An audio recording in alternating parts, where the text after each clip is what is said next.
was one of the greatest clubs in the world. It had all the top guys, Johnny Fane and Mickey Dora and all these guys were into this super club. And then they sent a contingency out here to actually start out here. Jesus, we've gone off the track of bloody surfboard designs on the bloody shit. I love it. But you're talking about 1964 to me, which sounds like the golden age of Australia. Well, it just does. Like cool cars were just being created, you know what I mean? Oh, my God, yeah. And bikinis and... We were going off the old round buckets of crap from America, and we were starting to get the nice Ford V8s and, you know, all the Mickey Mouse stuff. And actually, the 64, what's that, an EH kind of era, I think? Yeah. But in that time period, there was another great surfer called Midget Farrelly, and mate, he was sensational. And then through the media, they actually, which I thought was very horrible, they ridiculed him and said, oh, end of an era, you know, you finish Midget and that's on the way, and McTavish is on the way, and all these other guys are on the way. And Midget proved it right through to 1970 that he still had the capabilities. In the world title, I think he got second or third down at Bell's, and an American come out, an American Hawaiian, Ralph Arnez, who was one of the most amazing backhand surfers. He was the son of the actual guy who was on Gunsmoke in those days, James Arnez. There was a TV show, Gunsmoke, mate. It was one of those things. Yeah, you're right. Sorry about taking your mind back into oblivion. What is that? Like a western? It was a western. Okay. It was a western. He was a big. And I think I know I can see the picture. Yeah. He came out here. He spent a phenomenal amount of time in Hawaii, and he had the most amazing backhand you've ever seen in your life. He blew all the Australians to pieces because we went to the really, really short board, the mega short board in the 69, 70. Right. But when you had a wave of Bell's power and lineup, you needed something that was a little bit more streamlined and a little bit more gunny. Right. He just blew them all to bits, mate. Right. Yeah. So their shaping experience in Hawaii with those, you know, those and Bells-like waves. It was 8 to 10 foot down there. Right. So let me guess, as a shaper, everyone went, we've created this ultimate little performance shortboard. Going off, But hang on a minute, we need to create something for certain waves now. Yeah, bring out the rail, you know, extend the rail line to get more drive off the bottom. He had it all worked out, and he just blew us out the back door. All the Hawaiians and the Hawaiians come out with good longboards, you know, and unfortunately, which is great because Peter still showed how brilliant he was. And Midget still, they got into the finals, and I think Ralph Arness won it. Midget might have got second, or Druin got second, and Midget got third. But it just proved that all this crap that come out in the media actually didn't mean jack shit. Right. The proving point was him actually surfing those waves to the magnificent style that he had. So another story, like I was going to go into a minute ago, was this day was 10 to 12 foot at Burleigh. And, mate, it was big, gnarly, scary as shit.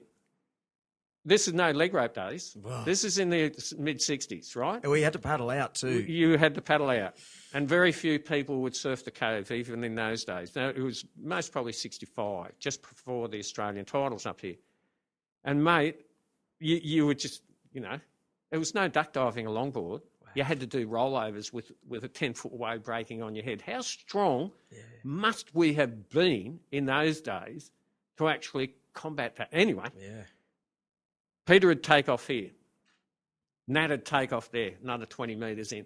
Peter would take off another 20 metres. And by the time of it, Peter took off on this, I reckon it was good 12, maybe 15 foot. Ran up to the nose. This is a longboard. Side slipped all the way down the face, lost the fin.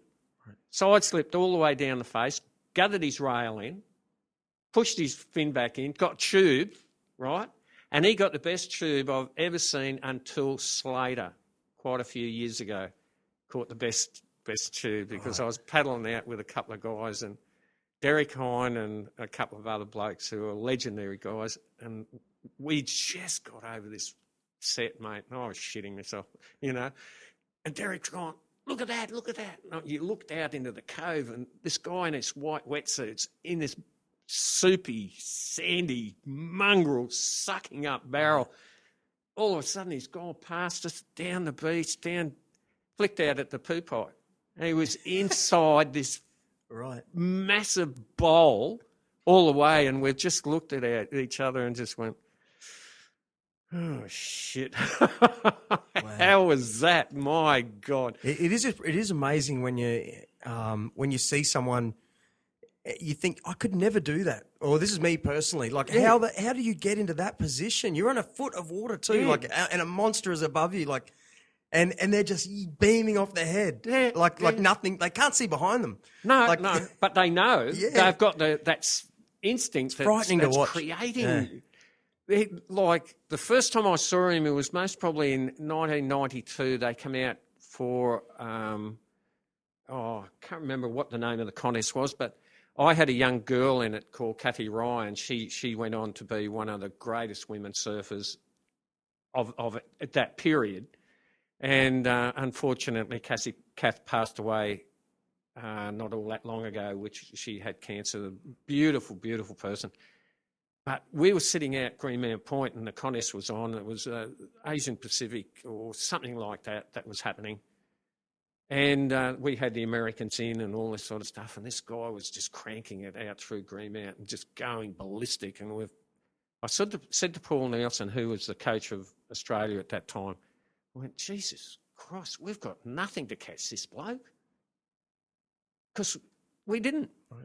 We had nobody that was going to even look at this guy. He was just doing things that we fluke.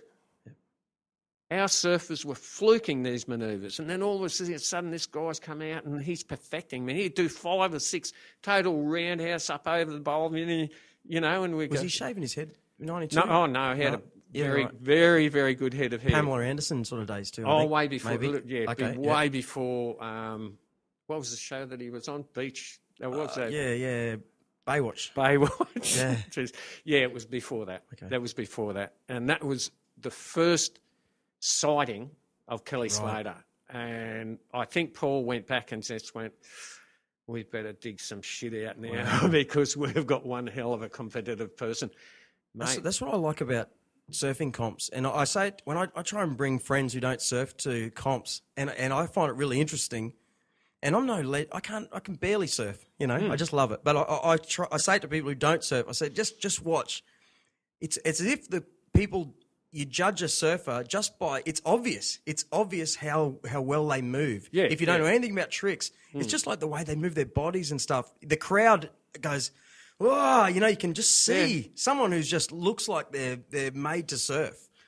Like, isn't it funny? Like when you can pull off a heap of tricks, but it's a guy that looks the best all the time. When they can utilise the speed of the face of the wave, utilise the bottom of their board, which comes into the actual shaper's domain, the fin settings of the board, because it all works out, because you can't have a motor car without a carburettor and you can't have a car without pistons. So it's exactly the same as having a surfboard without all, you've got to have all the dimensions of the surfboard that are going to work correctly on that wave face. And you have a look through everything that you see, and there's a million wave faces. And you go, bullshit. How are you going to calculate how to actually put all this bullshit together and make a surfboard that's going to work in 90% of the places? Yeah. That's impossible. But to create something that's going to give you 50%, you're a bloody good shaper.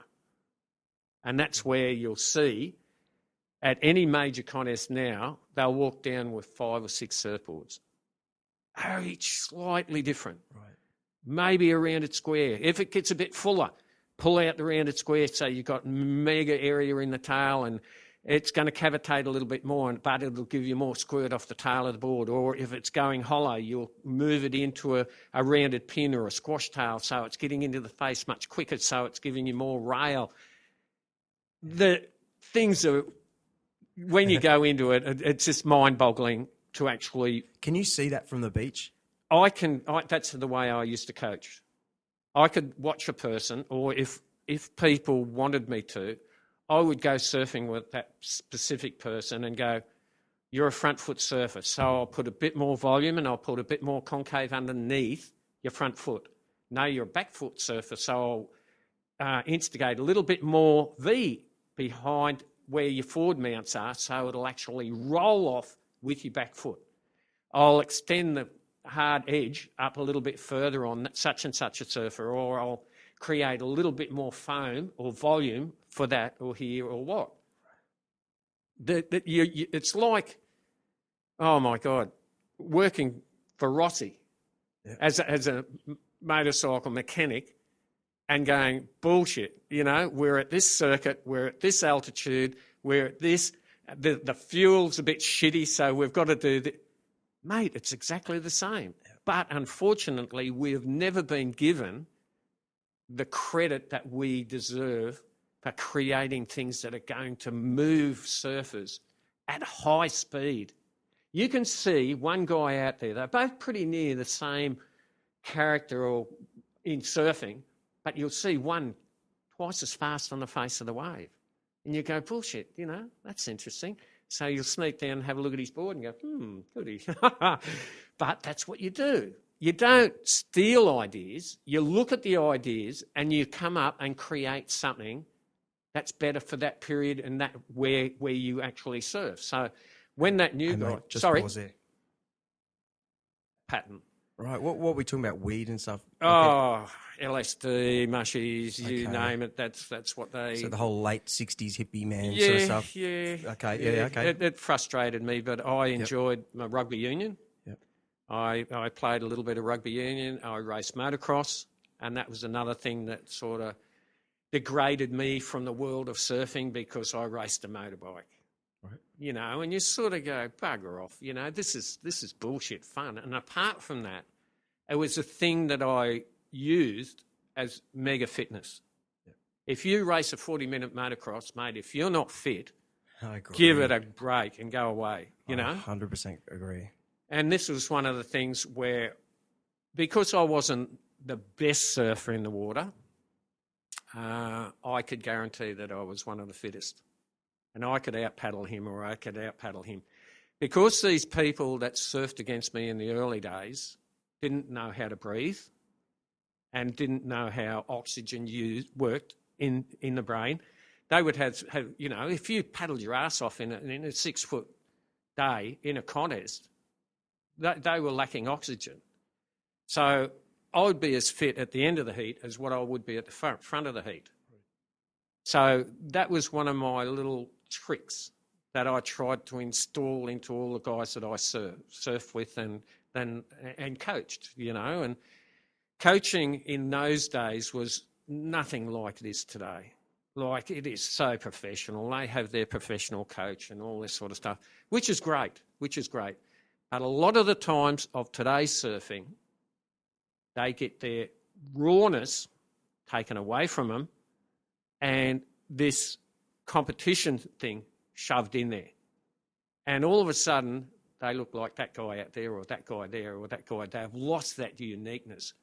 And that's where Australia is heading just at the moment. When we move away from the greatest, one of the best surfers I've ever seen is Mick Fanning and Joel Parkinson, we haven't got a great deal that's going to fill the void. Right.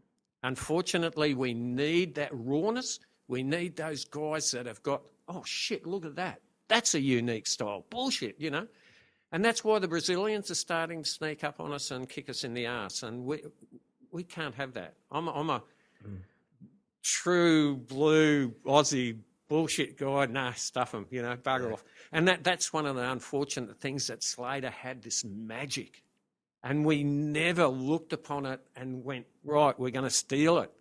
Because he had the best shaper in the world, Al Merrick. He had the best boards under him all the world. He had the best sight guy with him. And we were only catching up. We went, oh, bullshit. Oh, well, So it's a part of it, and it's all a part of it. And he's so different, like clean living and, like with all that pressure, the rock star girlfriend, so to speak, he always seemed to... He had blinkers on. Yeah. He was so focused. I've never seen another sports person, like I follow a lot of sports,